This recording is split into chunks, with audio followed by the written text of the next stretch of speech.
ಎಲ್ರಿಗೂ ನಮಸ್ಕಾರ ವೀಕ್ಷಕರೇ. ನಾನಿವತ್ತು ಈ ಚಕ್ಕೆ ಸೊಪ್ಪು, ಇದಕ್ಕೆ ಚಕ್ಕೆ ಸೊಪ್ಪು ಅಂತಾರೆ, ಇದರಿಂದ ಈ ತಂಬುಳಿ ಹೇಗೆ ಮಾಡೋದು ಅಂತ ಹೇಳ್ಕೊಡ್ತಾ ಇದ್ದೀನಿ. ಇದೇನು ಮಾಡಬೇಕಂದ್ರೆ ಫಸ್ಟ್ ಇದೆಲ್ಲ ಸೊಪ್ಪು ಇದೆಯಲ್ಲ, ಈ ದಂಟೆಲ್ಲ ಬಿಡಿಸ್ಕೊಂಡು ಬರೀ ಸೊಪ್ಪು ಮಾತ್ರ ಬಿಡಿಸ್ಕೊಂಡು ಇಟ್ಕೋಬೇಕು. ಈ ರೀತಿ ಹಿಂಗೆ ಕ್ಲೀನಾಗಿ ನೋಡಿಕೊಂಡು ಸೊಪ್ಪು ಬಿಡಿಸ್ಕೊಂಡು ವಾಶ್ ಮಾಡಿ ಇಟ್ಕೋಬೇಕು. ಸೊಪ್ಪನ್ನು ನಾನು ಏನು ಮಾಡಿದ್ದೀನಿ ಅಂದರೆ ಈ ರೀತಿ ಕ್ಲೀನ್ ಮಾಡಿ ಬಿಡಿಸ್ಕೊಂಡು ತೊಳೆದು ನೀರು ಹಾಕಿ ಈ ರೀತಿ ಬೇಯಿಸ್ಕೊಂಡು ಇಟ್ಕೊಂಡಿದ್ದೀನಿ. 10-15 ನಿಮಿಷ ಬೇಯಿಸಿದ್ರೆ ಸಾಕು. ಸೊ ಬೆಂದ ಮೇಲೆ ಈ ರೀತಿ ಆಗುತ್ತೆ. ಅಂದರೆ ನಾನು ಒಂದು ಅಂದಾಜು ಮೇಲೆ 1-2 ಕಪ್ ಹಾಕ್ಕೊಂಡಿದ್ದೀನಿ ಸೊಪ್ಪು.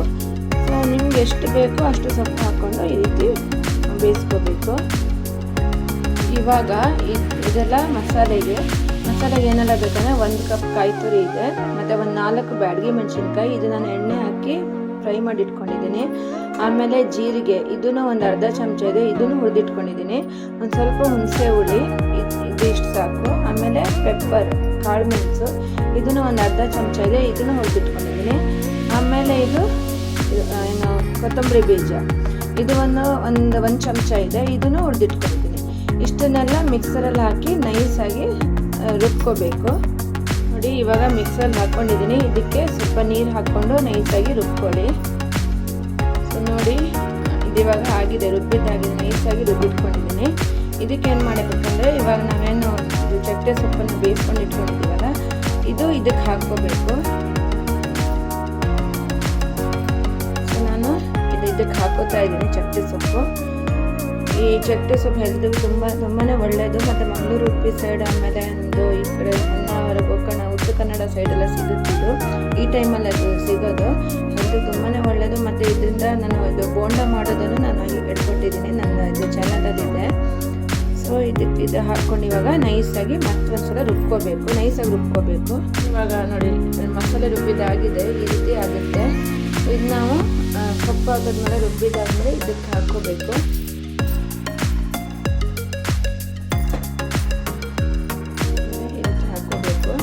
ನೋಡಿ, ನಾನು ಇದಕ್ಕೆ ಹಾಕ್ಕೊಂಡಿದ್ದೀನಿ. ಇದಕ್ಕೆ ಇವಾಗ ಎಷ್ಟು ಬೇಕೋ ಅಷ್ಟು ನೀರು ಹಾಕ್ಕೋಬೇಕು. ಅಂದರೆ ತುಂಬ ಜಾಸ್ತಿನೂ ನೀರು ಆಗಬಾರ್ದು, ತುಂಬ ದಪ್ಪನೂ ಆಗಬಾರ್ದು. ಸೊ ಮೀಡಿಯಮ್ ಆಗಿ ಆಗಬೇಕು. ಇದಕ್ಕೆ ಸ್ವಲ್ಪ ಮಿಕ್ಸರಲ್ಲಿ ಹಾಕ್ಬಿಟ್ಟು ಹಾಕ್ಕೊಳ್ಳೋಣ ನೀರು.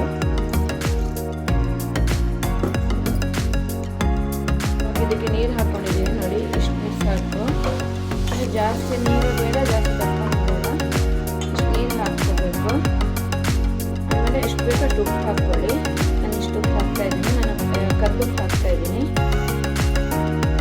ಉಪ್ಪು ಹಾಕಿದ್ಮೇಲೆ ಒಂದು 5 to 10 ಮಿನಿಟ್ಸ್ ಚೆನ್ನಾಗಿ ಬಾಯ್ಲ್ ಆಗಬೇಕು.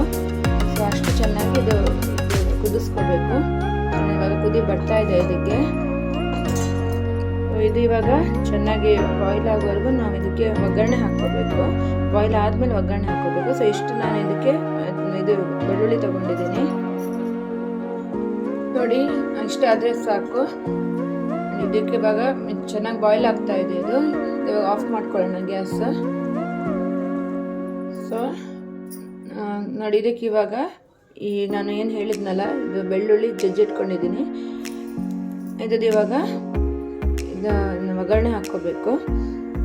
ಇದಕ್ಕೆ ಸ್ವಲ್ಪ ಎಣ್ಣೆ, ಅಂದರೆ ಇದಕ್ಕೆ ಕೊಕೊನಟ್ ಆಯಿಲ್ ಹಾಕ್ಕೊಳ್ಳಿ ಇದ್ರೆ, ಇಲ್ಲಾಂದರೆ ಯಾವುದಾದ್ರೂ ಹಾಕಿದ್ರೆ ಆಗುತ್ತೆ. ಸೊ ನಾನು ಇವಾಗ ಇದಕ್ಕೆ ಹಾಕ್ಕೋತಾ ಇದ್ದೀನಿ, ಇದು ಕೊಕೊನಟ್ ಆಯಿಲ್ ಹಾಕ್ಕೋತಾ ಇದ್ದೀನಿ.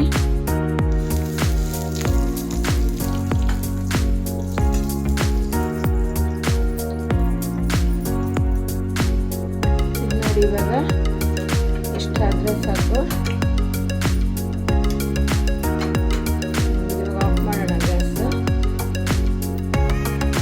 ಇದು ನೋಡಿ, ಇದಕ್ಕೆ ಹಾಕ್ಕೋಬೇಕು. ಹಾಕ್ಕೊಂಡು ಈ ರೀತಿ ಮುಚ್ಚಳನ ಮುಚ್ಚಿಬಿಡಿ.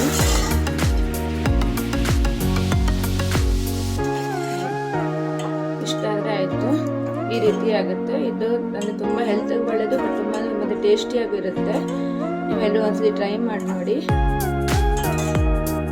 ಸೊ ಇದು ನಾನು ಇವಾಗ ಒಂದು ಬೌಲಿಗೆ ಹಾಕ್ಕೋತಾ ಇದ್ದೀನಿ ನೋಡಿ, ಈ ರೀತಿ ಆಗುತ್ತೆ. ಇದು ಶೀತಕ್ಕೆಲ್ಲ ತುಂಬಾ ಒಳ್ಳೆಯದು, ಯಾಕಂದರೆ ಇದು ಪೆಪ್ಪರ್ ಎಲ್ಲ ಹಾಕಿರ್ತೀವಲ್ಲ, ಸೊ ಟೇಸ್ಟಿಯಾಗಿರುತ್ತೆ, ಹೆಲ್ತ್ಗಳು ತುಂಬ